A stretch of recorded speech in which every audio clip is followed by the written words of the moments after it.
You're not going to grow when everything's going well. You're going to grow the most when you're going through the suffering. And it's because it's going to test who you are. When someone deals with suffering, they have two decisions. They can either grow from it and learn from it, or they can stay stuck. The suffering teaches you the most out of everything. The reason why I understand that suffering is good is because I've been through so much.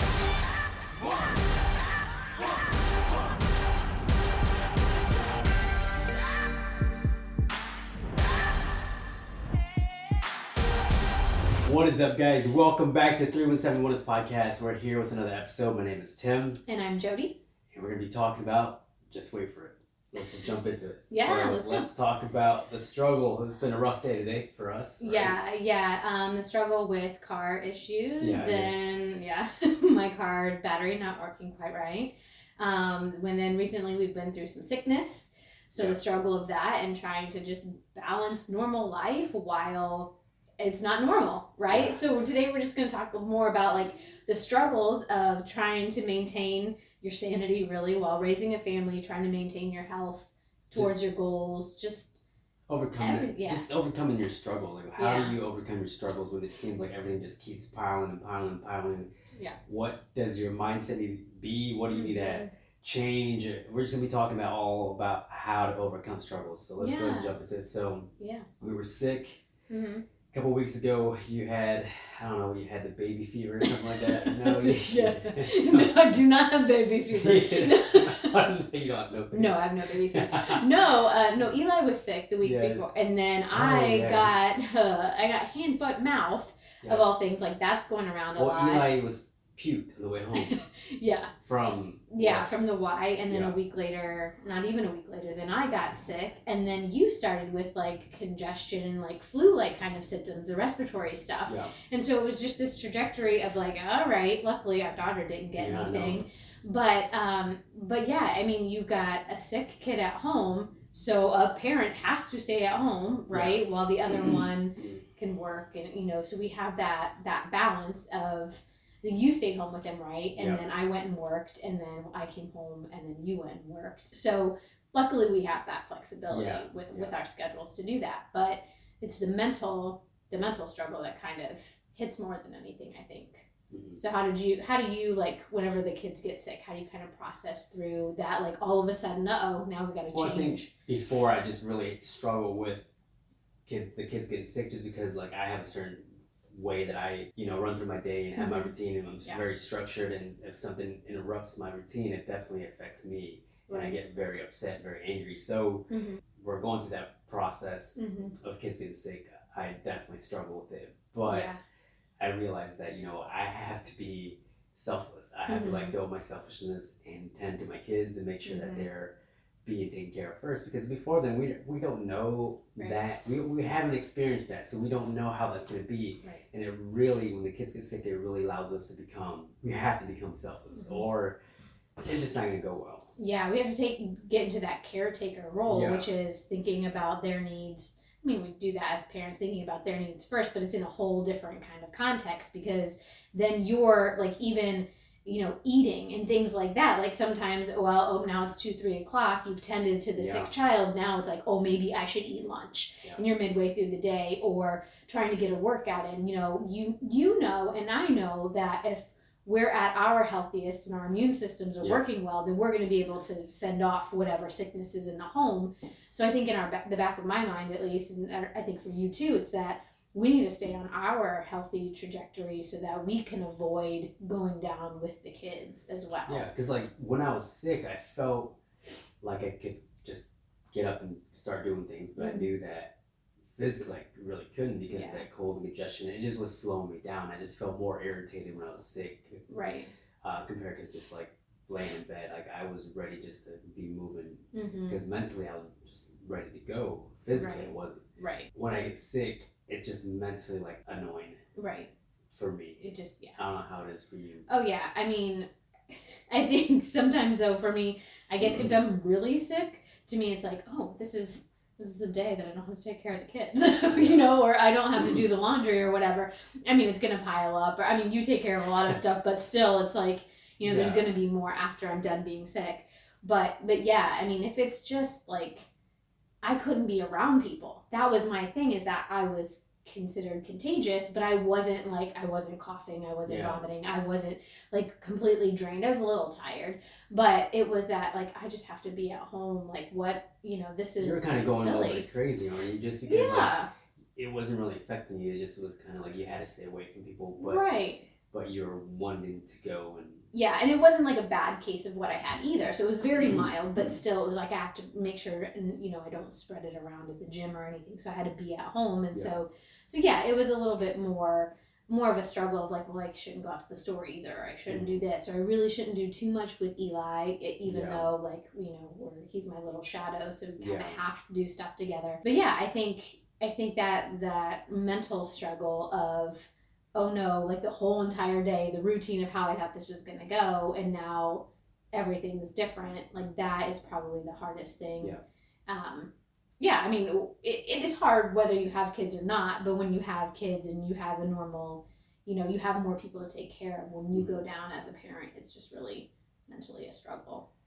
So I guess how do you feel like when I'm sick? Like, I mean, I don't think it affects you that much because like you do things on your own anyways without me, so you don't really need me. Well, I mean, it does, because I want to make sure you have the things that you need. So it's like, well, do I need to go to the store? Do I need to get medicine? I mean, you ended up, I think, getting the medicine yourself this time around because you weren't like too bad. No. But I mean, when it's like, something bad where it's like, do you need Gatorade? Do you need soup? Like, what kind of things? I mean, we're always Googling for natural remedies around here too. Like, what natural things can we use to boost our immune system and speed this up?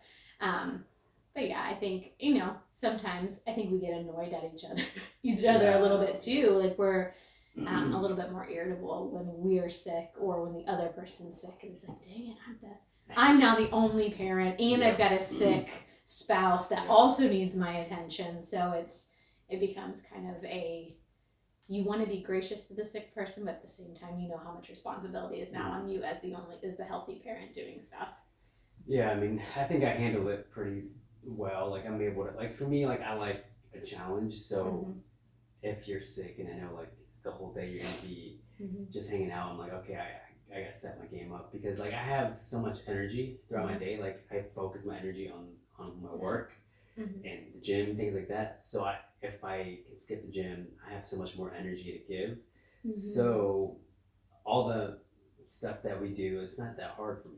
It's just really just letting go of yourself and going and making sure that your kids and your family are taken care of. So that was for me, it wasn't that hard.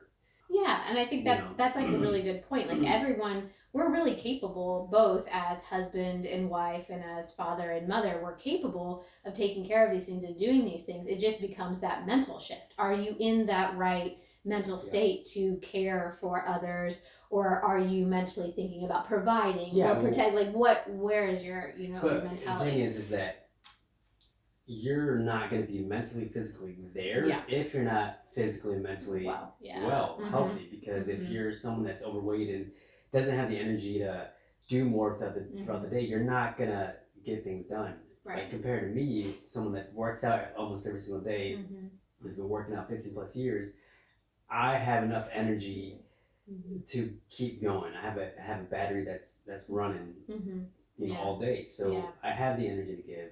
And you're not going to be there if you're not healthy. Yeah.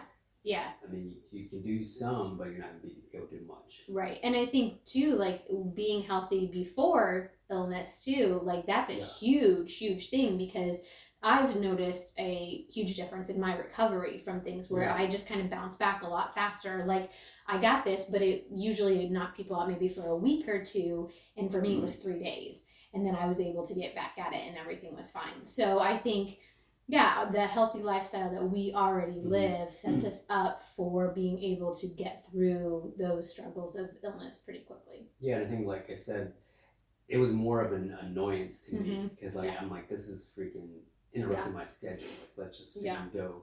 And I ended up taking a physical test a couple days after my sickness, and I passed. Right? So it's all mental, I think. Like, how is your mindset when you're sick? Like, how are you dealing with suffering and failure? Like, like today we had the incident with your car. in battery issues and just being dead while we were at church. And we already faced the sickness over this past month and just other things that we faced this past month that was just to me it was like my boiling point. I've been through so much suffering in my life to where a point I'm just like, all right, let's get over this part. Let's keep going. Because I know when a suffering comes in my life, that's an opportunity for me to grow. So but I've suffered a lot in my life to where I get tired. I was able to kind of shift my mindset after I got a little cooled off, and I'm just okay.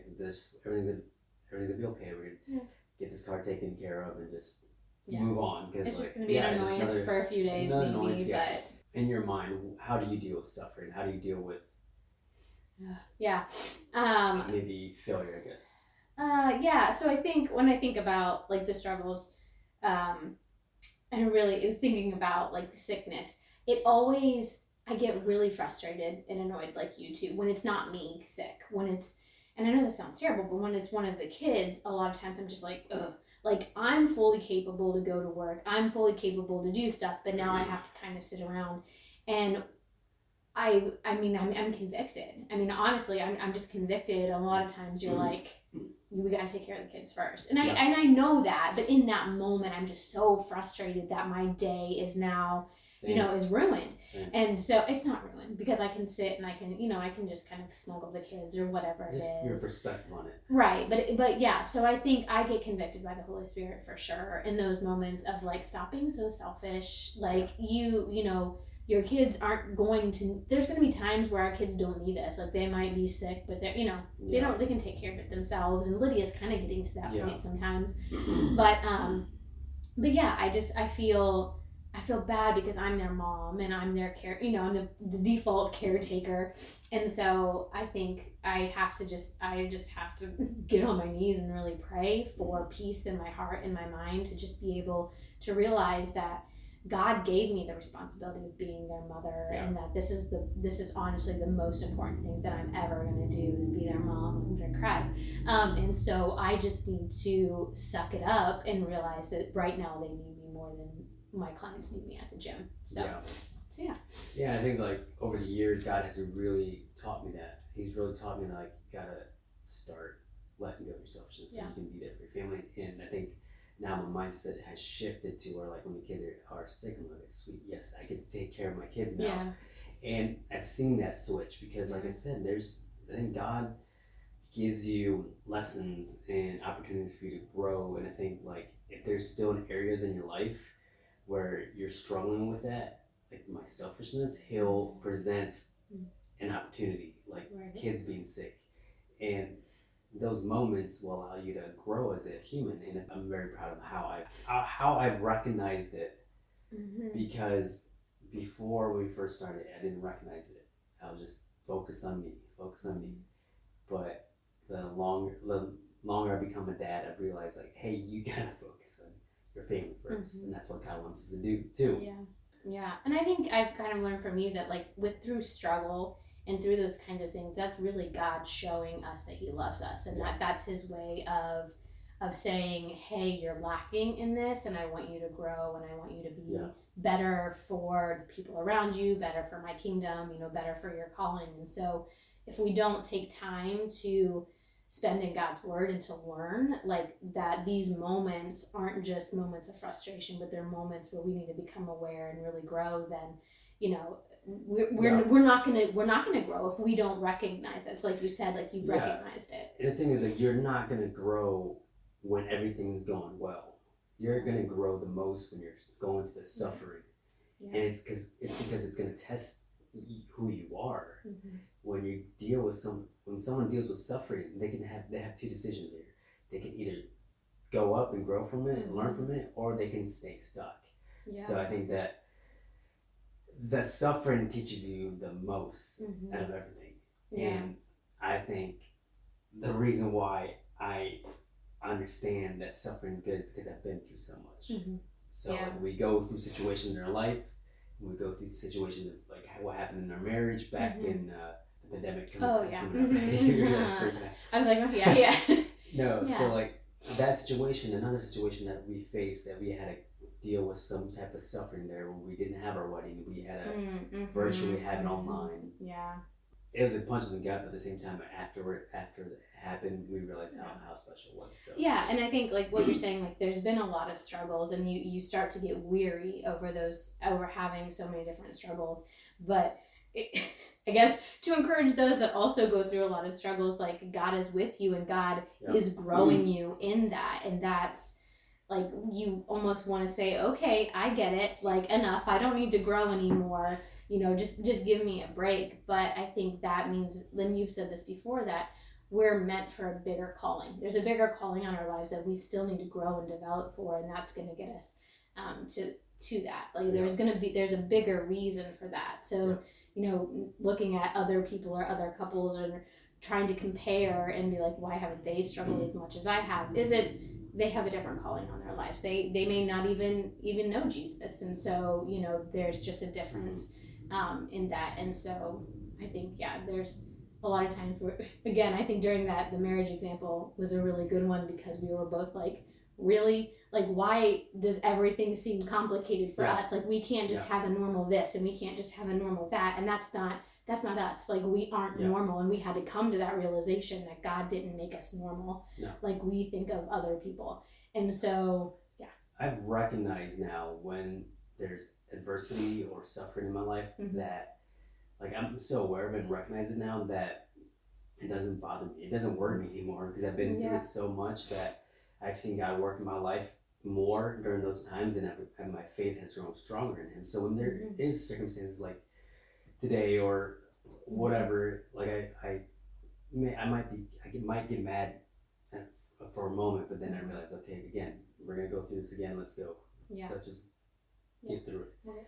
When you understand what the suffering is meant for, what any adversity you're going through in your life is meant for, then you understand that, okay, this isn't a negative, this is a positive. Yeah, and you may not know exactly what it's meant for, but like knowing that God does have a purpose, that gives us comfort, at least in the moment, until we see what the bigger picture is. Another example is like when I tore my ACL in the Marine Corps basic training. Like I didn't understand it. I didn't know why.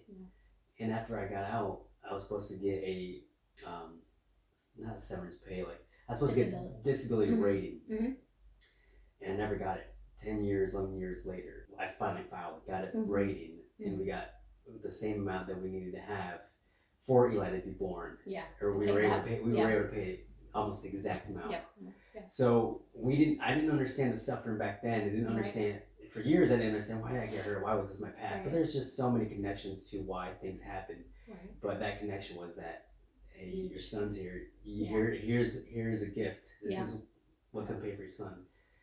That was a really cool moment. It was just like, I understand what it is. I understand what suffering is, and it's for our good. So it's okay. Suffering, suffer well, right? What we talked about today in church. Suffer well. Yeah, because you're growing in your obedience and your humility. And those are two amazing qualities that we need as humans, as believers, as just in relationships with other people, in order to have those healthy relationships. So your suffering is for something. It's for a purpose, and it's for growth and to benefit you. So that's how it is. So anyways, I think it's gonna wrap it up. It's a short one today, but thank you guys so much for watching. Stay tuned for next week. If you have any questions or any concerns, make sure you leave in the comments below. And then if you want to visit 317wellness.com, we have free resources there and different things you connect with us there. But other than that, just have a great week. All right, guys. See you.